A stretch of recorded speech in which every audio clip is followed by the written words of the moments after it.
Hello everyone, let's take a look at this used Power Wheels Corvette that I got off of Craigslist earlier this year with the intentions of converting this to something better. But it has been sitting around my garage the last few months collecting dust. Now I think is a good time to resurrectionize it and give it a new life as a radio-controlled RC Corvette.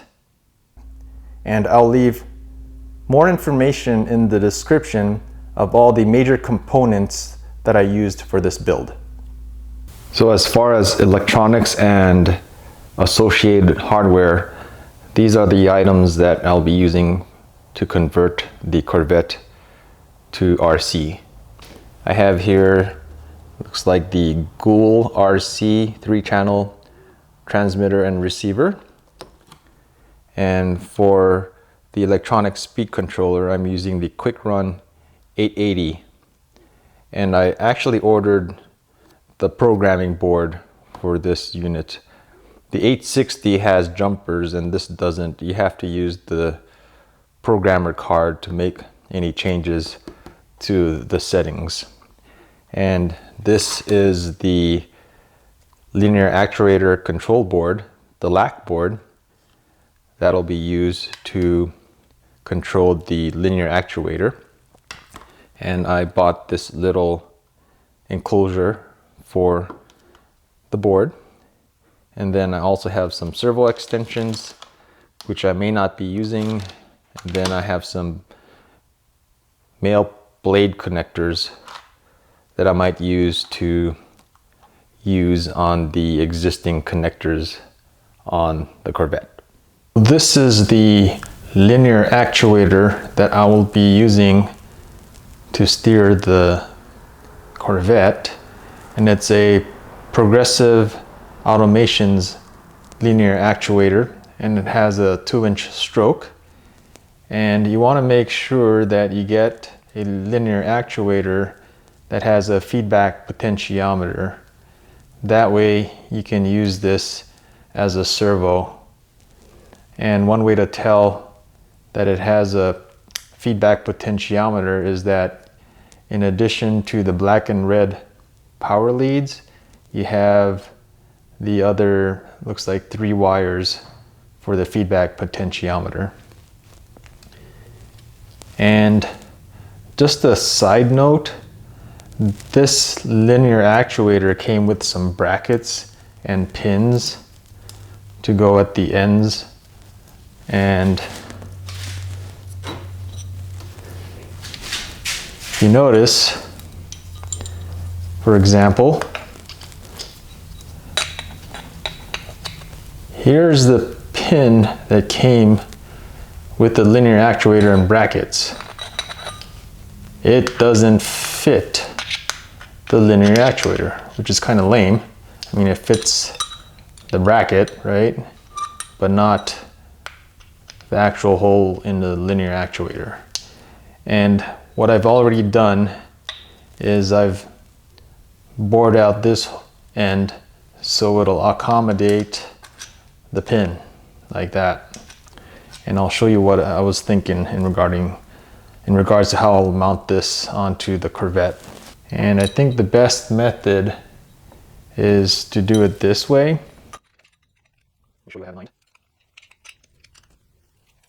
So I was thinking I'll make some type of bracket that'll mount to this portion of the Corvette, and I can then mount this to that bracket or mount, and basically have this end go into the actuator.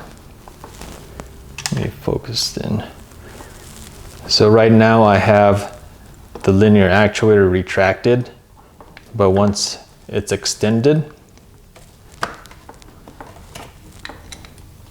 well, it could actually be like this. So when it's retracted, it should look something like this.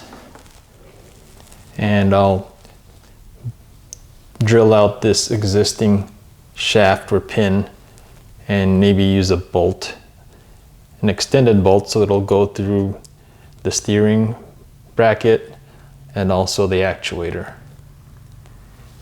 And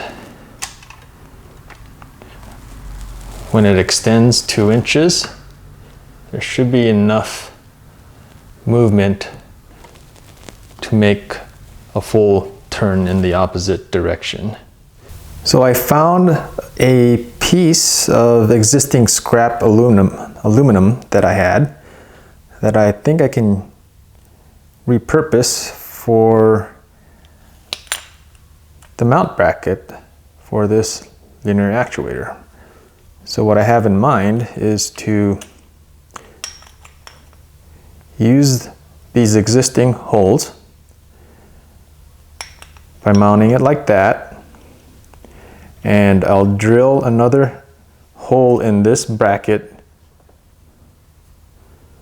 so it'll line up with that hole, and that way this actuator will be mounted securely to this aluminum block.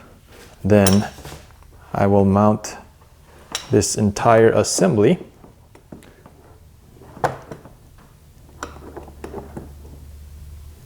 onto this plastic bulkhead of the Corvette, and I can use that existing hole, and I'll probably drill another 2 holes so I can mount it to that plastic bulkhead. I finally got the linear actuator installed, and it went as planned. Like I mentioned before, I drilled out the original bolt that held the linkage in place and installed it with a longer bolt and pushed it from the other side, and I created a little spacer from some round plastic stock with a hole drilled into it. That way you have this spacing between the actuator rod and the steering linkage, and that way it doesn't bind up. And at the very end, I just have a lock nut holding it in place. And on this side, I drilled out 3 additional holes and pushed 3 or 4 bolts from the inside out, and now it's all held in place with these nuts. And the way that the linear actuator linkage and mount system is configured, I had enough room to reinstall the original steering rod. So now I have the steering rod in place, and it's held in with this plastic cap and lock screw. So when the linear actuator starts steering, the steering wheel will actually move also. Here's a sneak peek of the linear actuator working. And I'm just powering it up with the 12-volt battery for the Corvette. So we need to figure out where we'll be putting all the electronics, such as the electronic speed controller, the linear actuator control board, and the receiver. And what we'll do next is remove the seat and the shifter covers so we can gain access to all the existing wires underneath. I'll try to use the existing wiring, such as the wires to the motor, but I'll probably remove the actual shifter since I won't really need that anymore.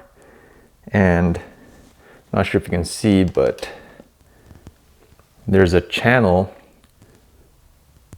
cover right here that I'll remove the cover so we can gain access to the wires that come from the battery, but also route the linear actuator wire through that channel also, just to make it look a little cleaner.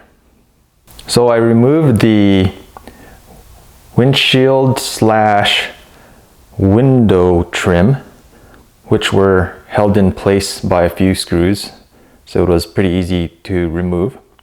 I took it out so I could provide a clearer view of the existing wire routing. The battery goes in the front, and you see some wiring going to the gas pedal. And here's the channel I was talking about that concealed the wires, but I removed the cover, and all the wires seem to consolidate at the shifter. But I'll be removing that and locating all the electronics for the RC conversion in this little cavity here. And the plan is to place the electronic speed controller, the linear actuator control board in here, but I'll mount the receiver at a higher point to allow the antenna to receive the signals a lot better. I hooked up all the electronics and everything is working. Before I button everything up, I wanted to show you all the electronic components and the corresponding wiring for it. The layout is actually pretty simple once I figured everything out and decided how I was going to power everything up. But essentially we have the main power coming from the battery, from the black and red wires, and I have two wire taps that actually go to the front to a shut-off switch, which will allow me to power on and off this entire vehicle. So here's the power switch that I'm using to control the power to the vehicle. I had this lying around. It's basically an emergency stop switch. And to turn power on, you just rotate the knob, the red knob, clockwise a little bit, and it'll pop out. And at that point, it'll provide power to the relay and provide power to the rest of the vehicle. And to stop it, I just push that red button in, and that kills power to the whole vehicle.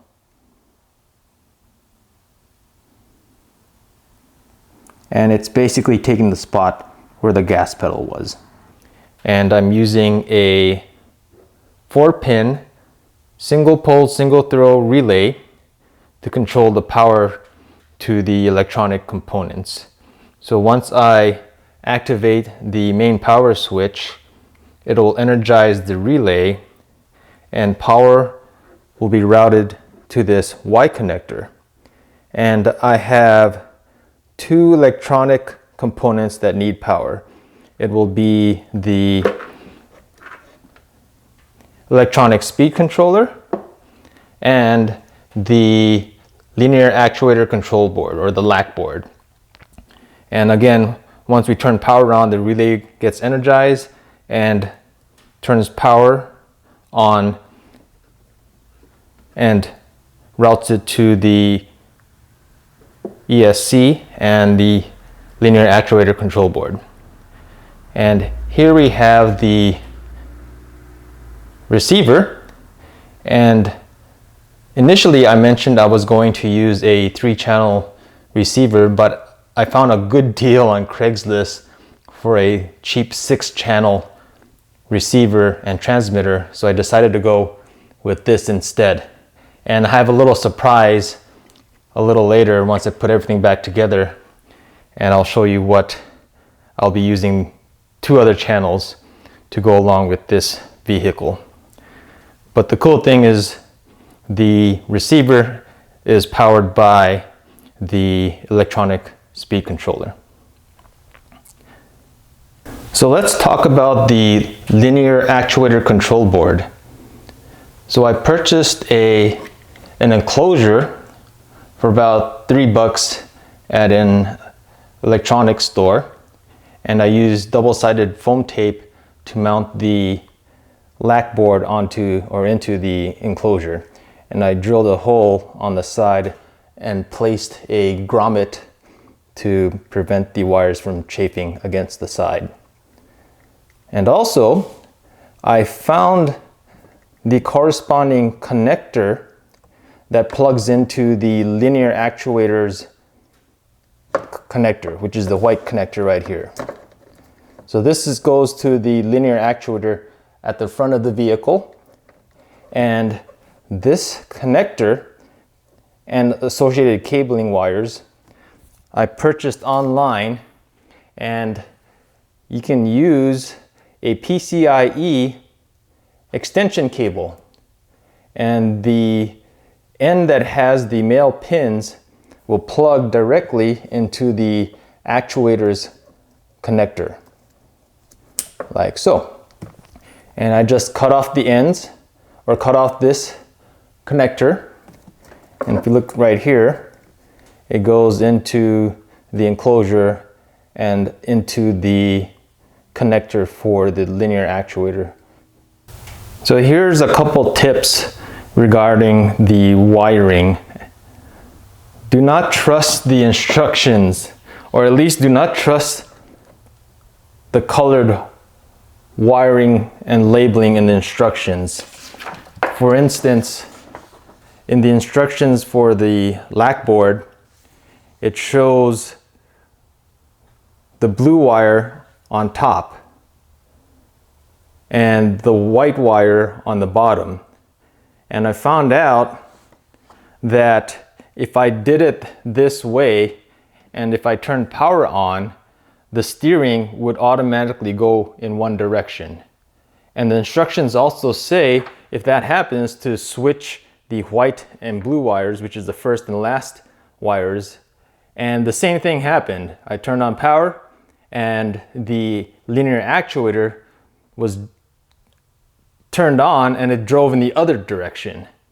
So I was wondering what the heck was going on, and I did a little more research online, and I found out that the blue wire from the actuator is actually for the wiper connection. And the wiper connection goes to the second to the last connection here, which shows yellow. So in my case, it was supposed to be blue. And then you have the other wires go into the first and last connections. So just keep that in mind.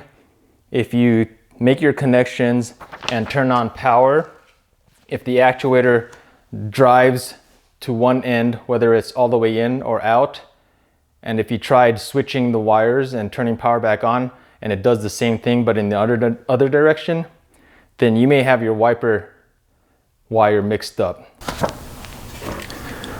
So regarding power to the lac board, since the power is obtained directly from the batteries, do not use the power coming from the receiver. So as the instructions say, basically just snip off the middle wire, which is the power wire. That in this case, I have the other side at the receiver cut off.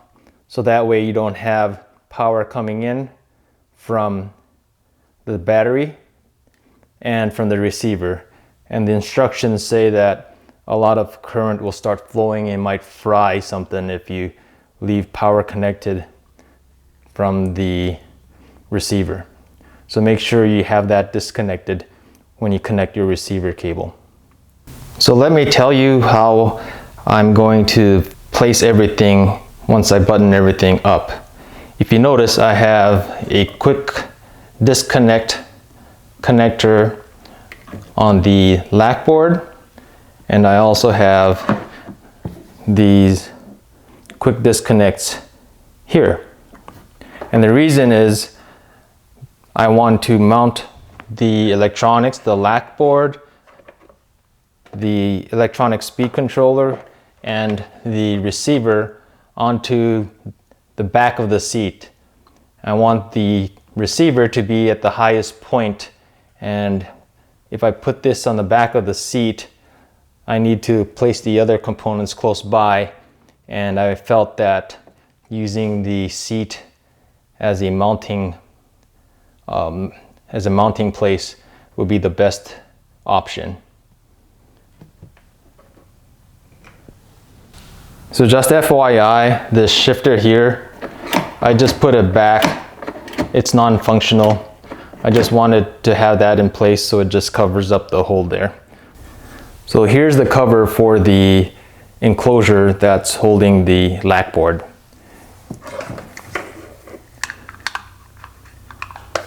And I'll be mounting this on the back of the seat, hidden from view. And the cover is held in place with 4 screws. And I'll just use double-sided tape to mount this enclosure onto the back of the seat. So I finally mounted everything as far as the electrical components onto the back of the seat. As you can see here, I have the lack board and the enclosure mounted to the back of the seat and has double-sided tape attaching it to the seat. And I drilled a hole for the receiver wires that go to the electronic speed controller and to the lack board. And here's the electronic speed controller. It's mounted underneath here, again with double-sided tape. And I cut a little notch in the plastic here to allow the switch for the receiver to be accessible once I close up the seat. Oops, here we go. And I mounted the receiver at the back of the headrest. And again, I'm using double-sided tape. I left enough room between the bottom of the receiver with this plastic bulkhead. That way I can plug in the other wires for the other surprise I have for you later.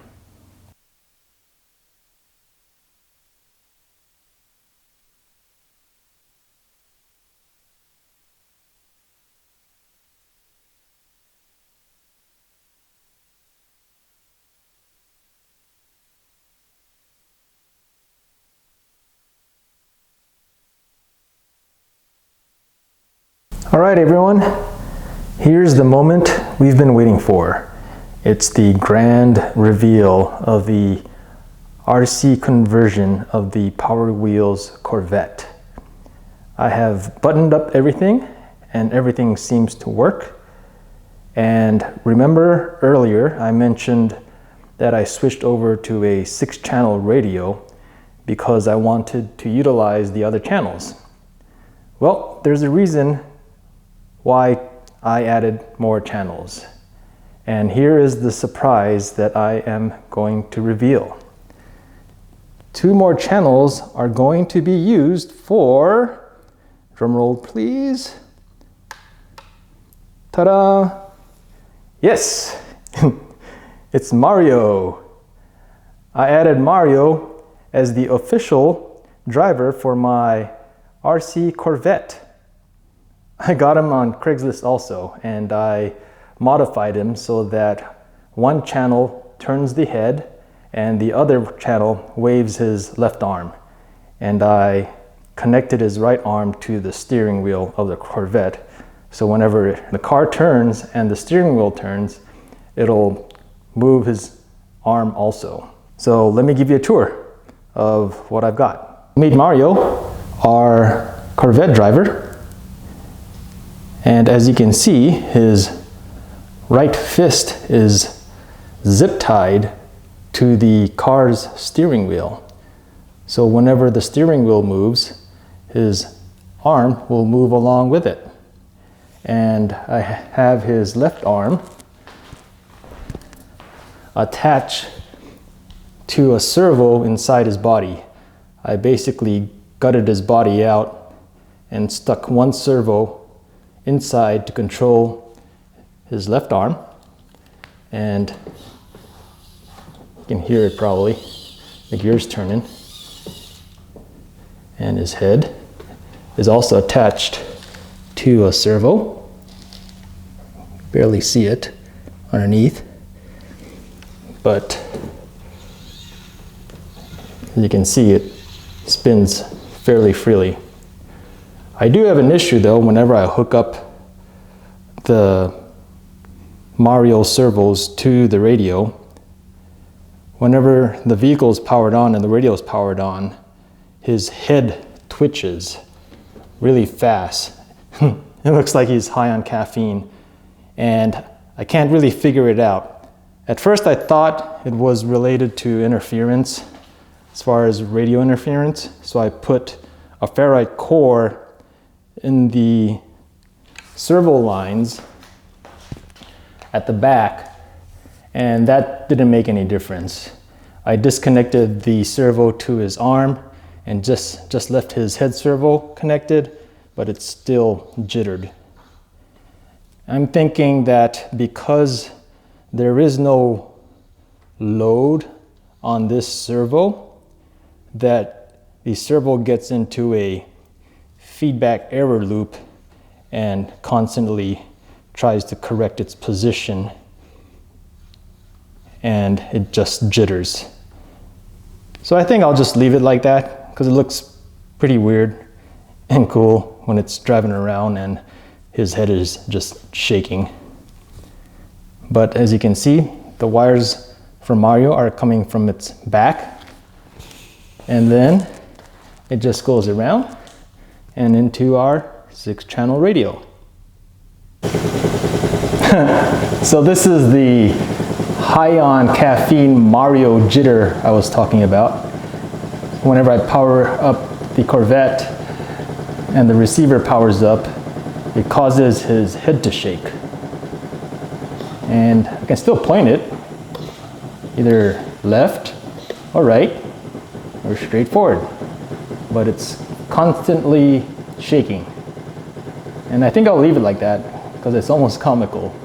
And like, of course I can wave his hands and turn his head. I don't have the coordination yet to make it look smooth. Trying to do both actions at the same time.